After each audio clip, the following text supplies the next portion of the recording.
Welcome to the Science of Success. Introducing your host, Matt Bodnar. Welcome to the Science of Success, the #1 evidence-based growth podcast on the internet with more than 1 million downloads and listeners in over 100 countries. In this episode, we discuss how to master relationships. We go deep into cutting-edge networking strategies from one of the world's top connectors. Examine how to unite people in collaboration and co-elevation. Talk about the power of generosity in building real and authentic relationships. Look at letting go of individualism and much more with our guest, Keith Ferrazzi. I'm going to give you 3 reasons why you should join our email list today by going to successpodcast.com and signing up right on the homepage. There's some amazing stuff that's available only to our email subscribers, so be sure you sign up. First, you're going to get an awesome free guide that we created based on listener demand. This is our most popular guide called How to Organize and Remember Everything. And you can get it completely for free, along with another surprise bonus guide when you sign up and join today. Next, you're going to get a curated weekly email from us every single week called Mindset Monday. Listeners have been absolutely loving this email. It's short, simple, filled with articles and stories, things that we found interesting within the last week. Lastly, you're getting an exclusive chance to shape the show, vote on guests, change our intro music, submit your own questions to guests, and much more. So be sure to sign up and join the email list. You can do that by going to successpodcast.com, signing up right there on the homepage, or if you're on the go, if you're out and about, just text the word SMARTER, SMARTER, to the number 44222. Again, just text SMARTER to 44222. In our previous episode, we explored rejection in depth. We talked about the incredible power of rejection, went deep into rejection therapy, looked at the incredible results created by seeking out rejection and living beyond your comfort zone, talked about the magic of asking why, and heard a few incredible stories from the 100-day rejection challenge and much more with our guest, Jia Jiang. If you want to become absolutely fearless, listen to that episode. Today, we have another incredible guest on the show, Keith Ferrazzi. Keith is the CEO and founder of Ferrazzi Greenlight and is the best-selling author of Who's Got Your Back and Never Eat Alone. Keith's Greenlight Research Institute has proven the correlation between specific practices that improve relationships with business success. His work has been featured in several high-profile publications, including the Wall Street Journal, Harvard Business Review, Inc., Fast Company, and much more around the globe. Keith, welcome to the Science of Success. Matt, Austin, thanks a lot for having me. Well, we're super excited to have you on here today. Never Eat Alone is probably one of my, if not my and one of my favorite books of all time, and definitely the best book I've ever read about building relationships. I constantly reread it at least once a year to kind of get a refresher and recommend it to people all the time. So it's really great to have you on the show. To start out, I'd love to begin with kind of one of the things you talk about in that book specifically, which is this idea that when people sometimes hear the phrase networking, and they think networking is kind of a dirty word and it's got a lot of negative connotations. How do you sort of think about repositioning or viewing sort of networking and what people traditionally think about it in a new and more productive way? I would say that the simplest thing I tried to do from the very beginning of writing the book was to shift the word from networking to relationship building. But that's not even enough. I mean, the idea of building authentic relationships is crucial, but in this very self-serving and narcissistic world where everyone's scared about taking care of themselves, you better lead with generosity to get someone's attention. So the addition to the principle of building real relationships is leading with generosity. But I'll tell you that some of my work in the most recent years in transforming large organizations has awoken me to some problems in business today. One of them is that we still are clinging to that John Wayne rugged individualism mindset of, I'm out to take care of myself. And then based on taking care of myself, I will reach out to critical individuals and enlist them in helping me take care of me. That's the way the world works. And I want to start shifting that to the recognition that greatest things in our lives are only going to be happening through co-creation. Co-creation is an idea that that is one step beyond how you think of collaboration today. You think of collaboration as, I got something to do, I need other people, I'm going to go get buy-in. Or I've got something to do, I need other people, and they're resistors, and I'm pissed off, and I'm going to try to figure out how to work around them, etc. But really leaning in and making a contract with critical individuals that are crucial to you achieving the mission you have in this world, and co-creating and what we call going higher together, co-elevating, not just collaborating, co-elevating, committing together to go to a different level while we're both achieving our missions. That's the next generation of real networking. And that to me is such a big shift in mindset. But when you embrace it, the world opens up to you and people open up to you fundamentally differently. I think that's so great. And to me, one of the quintessential lessons from Never Eat Alone, that it seems like this idea of co-creation is almost the next evolutionary step, is this notion that relationship building is not about sort of what's in it for me. It's much more about a shift to, how can I add value to people in my network? How can I make everyone around me as successful as possible?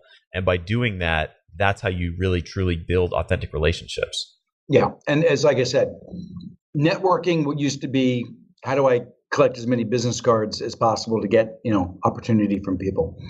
Then you move that from, how do I build real authentic relationships focused and born on generosity? I'm kind of taking to the third piece now is, and how do we commit to growing together in the process? That's the added element. The co-elevation element is not just building authentic relationships, not just leading with generosity, all of that critical. But now, how do we commit to helping each other go higher? That actually is an emotional commitment that you don't see very often. I'll give you a quick example. Many of your leaders, many of the people listening to this are leaders who run teams of some sort. If you asked your team members, how many of you think you could be 10 to 20% better at what you're doing right now? They'd probably all raise their hands. Basic humility, of course we could be. But now the question is, look to the person to your right. Do you think it's your job to help them get there? That's co-elevation. And are we really committed to helping each other go higher? Or are we just getting our shit done and working with each other as best we can? That's a different level. And I feel in a world where traditional hierarchies and silos are no longer serving us, we've got to create a new work contract of co-elevation. So how do we do that? Tell me a little bit more about building that emotional commitment to co-creation and co-elevation. As I mentioned, it's going to be the title of my new book, and it's the subject of my new book. The first thing you have to recognize is that you've got to do all the work yourself. Meaning, I have a foster son who's 19 now. When he was 12 and came into our house, he was the biggest, jackass you could possibly imagine. He had been in multiple homes before us, absolutely, concerned about whether he'd be sticking here in this home, and he's screaming at us, "You will never be my father," that sort of thing. So what if I crossed my arms and said, I'm going to wait for him to meet me halfway? You think that would have gotten anywhere? Yet in the work environment, we're constantly doing that. We don't take full responsibility for the elevation of all the relationships that we need to be successful. And that to me is the first act of a co-elevation network that you have, which is your recognition that it's on you. It's all on you. Does that make sense to you? That makes total sense. And I love that shift. And to me, it's funny when you look across the lessons of everybody from ancient Stoics to Navy SEALs, it seems like that focus on taking responsibility for things that may seem kind of outside of your sphere of influence is actually really almost the superpower that enables you to achieve incredible things. And the opposite of that is a victim mindset, where you just sit there wringing your hands and saying, the boss won't let me, or I didn't have the resources, or I don't have the time. That's a victim mindset, and you will end up being mediocre or getting fired with that. So the key is to take full responsibility for the relationships. And then the question is, what's the blue flame? Like if you have an individual, if somebody wanted to co-create a different relationship with me in order for them to be more successful, they would have to understand my blue flame. They would have to understand what really matters to me, what's going to drive success in my eyes, and how will they serve that, right? Just going out and being of service to somebody when you are maybe of service to them in a way that they don't appreciate is useless.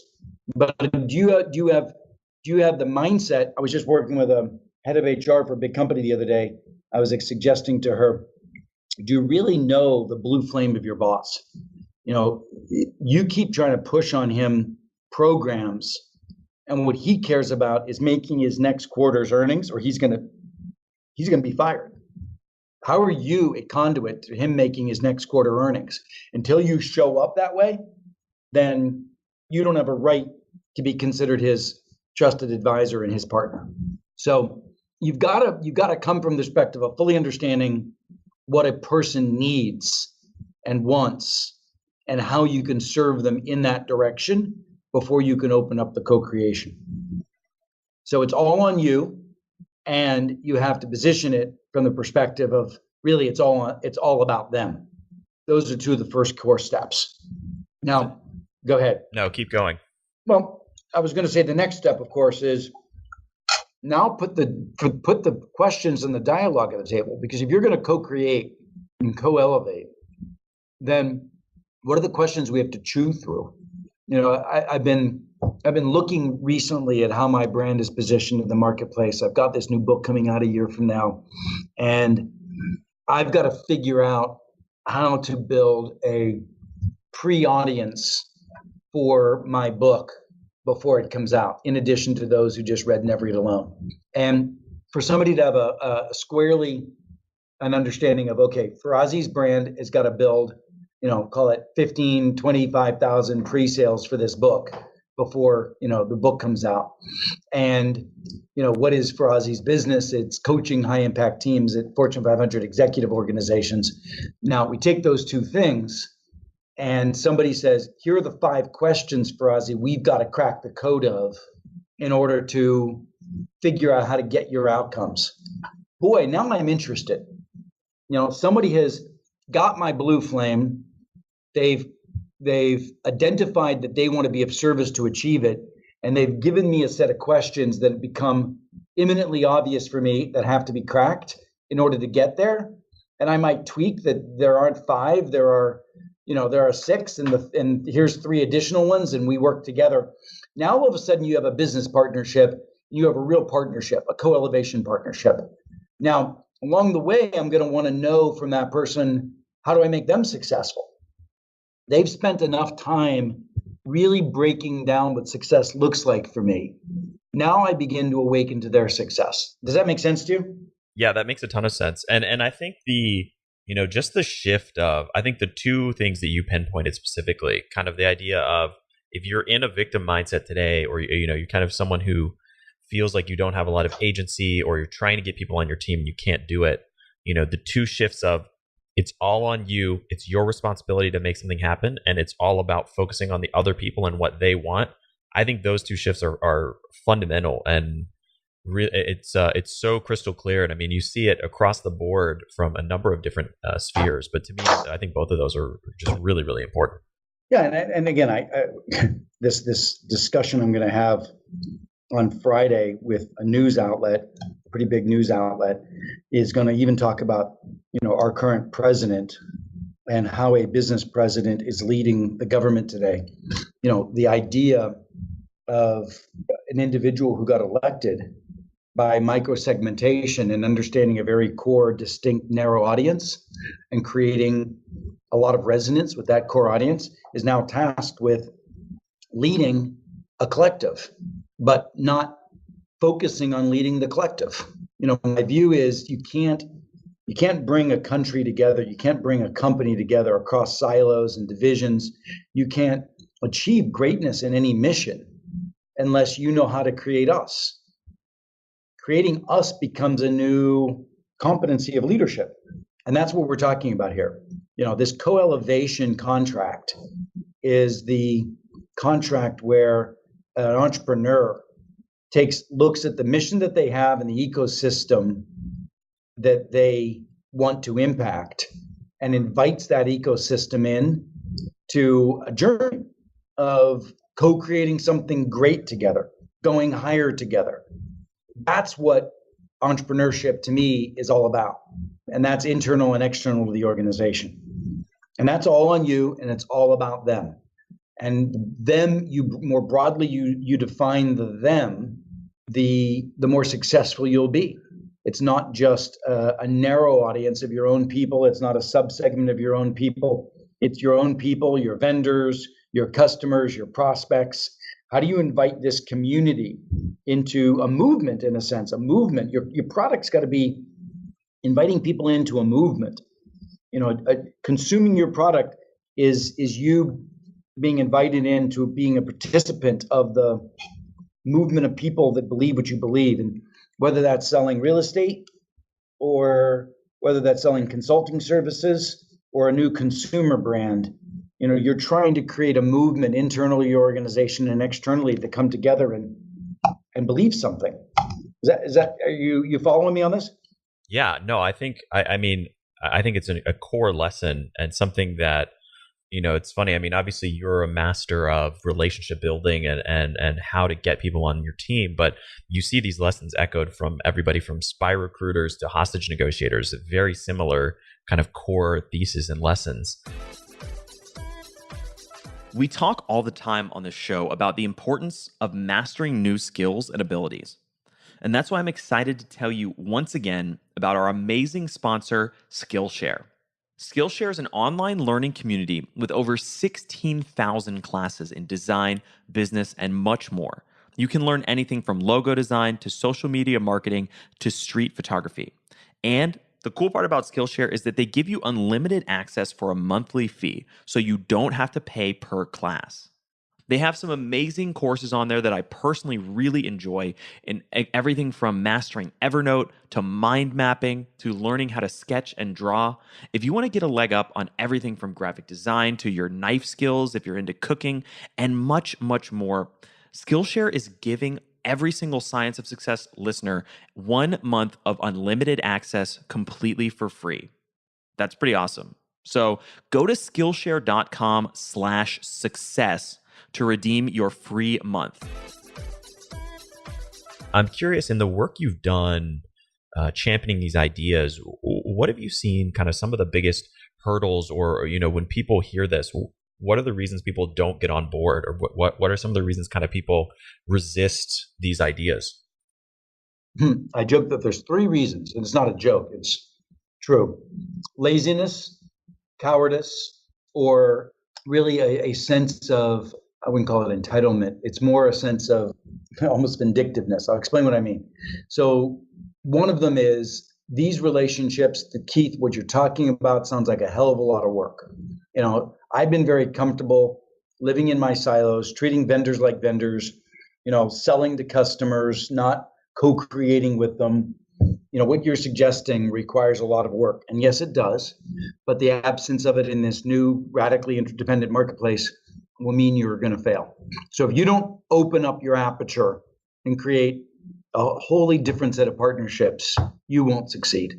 So laziness, just laziness. Cowardice is, well, if I open myself up this way, what if they reject me? What if I'm not smart enough? What if they don't have time for me? All of those things, right? And it's these fear-based mindsets are always going to hold entrepreneurs back. The third is what I really, the word I think I was looking for a second ago was indulgence.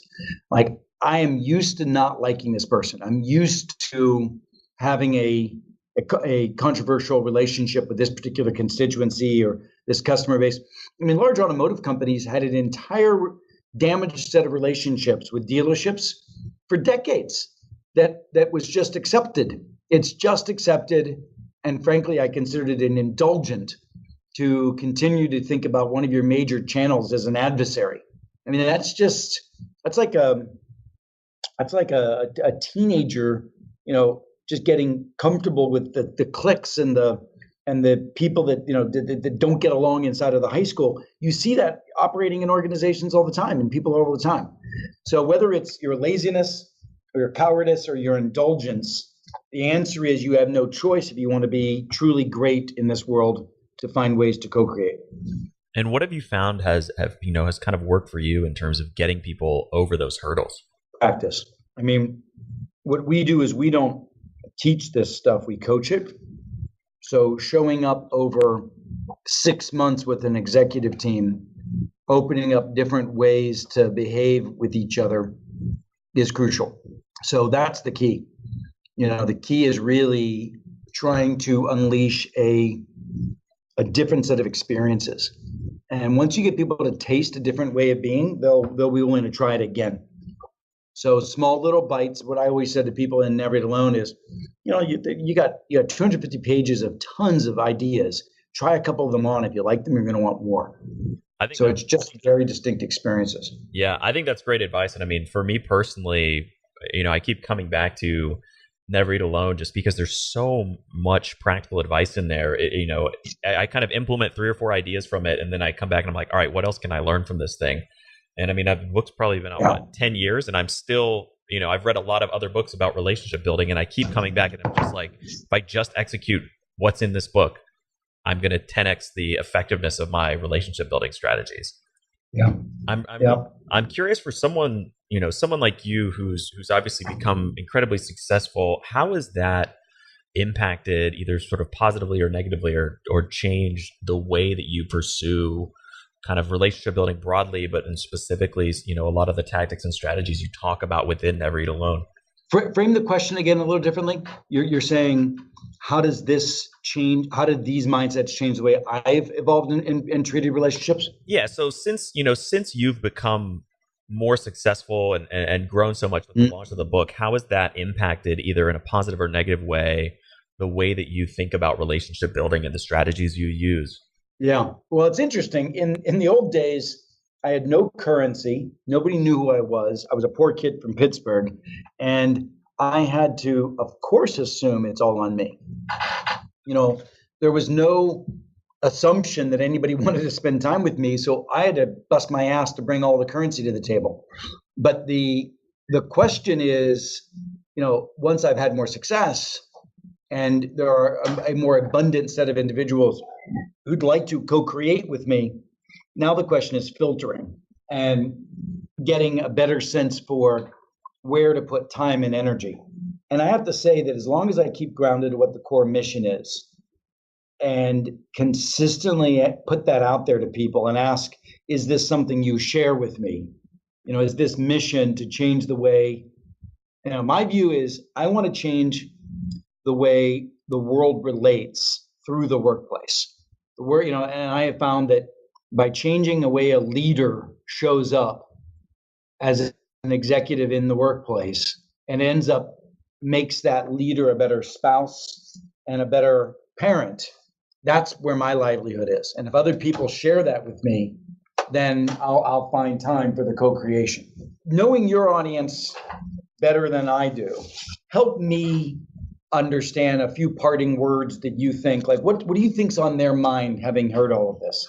I mean, I think the 2 lessons you shared specifically regarding kind of co-creation make a ton of sense.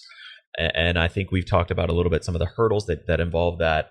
One of the questions we submit to our audience when we have guests coming on board, and we ask them to ask some questions. So one of the questions that a listener had, which may tie into this, is this from Maddie in Chicago, Illinois. She wanted to know, for young professionals, when's kind of the right time to start thinking about implementing a lot of these ideas? Well, I started when I was in 5th grade. Does that count? The bottom line is this has to be a new set of behaviors that you try on and wear. And the earlier, we talked about earlier, how do you get this mindset to shift? Practice. The earlier you practice, the more likely that these behaviors are going to be yours for a lifetime. So, beginning to build that rich network. I wish in retrospect, I just went to my college reunion and I was reasonable then, but I wish I had known what I know now then, and I would have built much more deeper, longer lasting relationships with a subset of the movers and shakers, at the time that were at my university, because these people are running the world today. And some of whom I know loosely and can certainly reach out to as a fellow classmate, but I didn't sustain those relationships. All around us are extraordinary people. Hang out with extraordinary, build those relationships for the long term. And that'll be your growth trajectory an area of opportunity for yourself. So Matt and Austin, I appreciate your time and thank you so much for exposing my ideas to your audience. Love what you guys are doing. And I appreciate the affiliation with Success. Absolutely. And one just quick question, where can people find you and your work online for listeners that want to do some more homework? Yeah, please. I have a great newsletter, which is free, that goes out to those who really want to put these practices to place. You can reach me at keithferrazzi.com, or just on LinkedIn. Sign up to follow us there. Those would be the best places. If you want to be a part of our newsletter, you can text my name. Just text Keith, Keith, to 66866.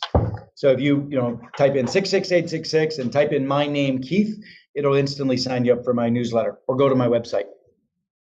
Well, Keith, thank you so much for coming on the show. I know we didn't have a lot of time today, but we really appreciate your wisdom, and you're one of the most insightful thinkers about relationship building. And I think the advice you offer today is incredibly practical.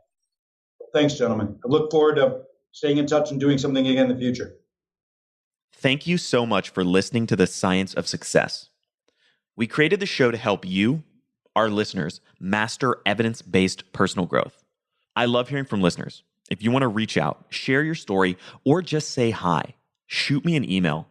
My email is matt@successpodcast.com. That's matt@successpodcast.com.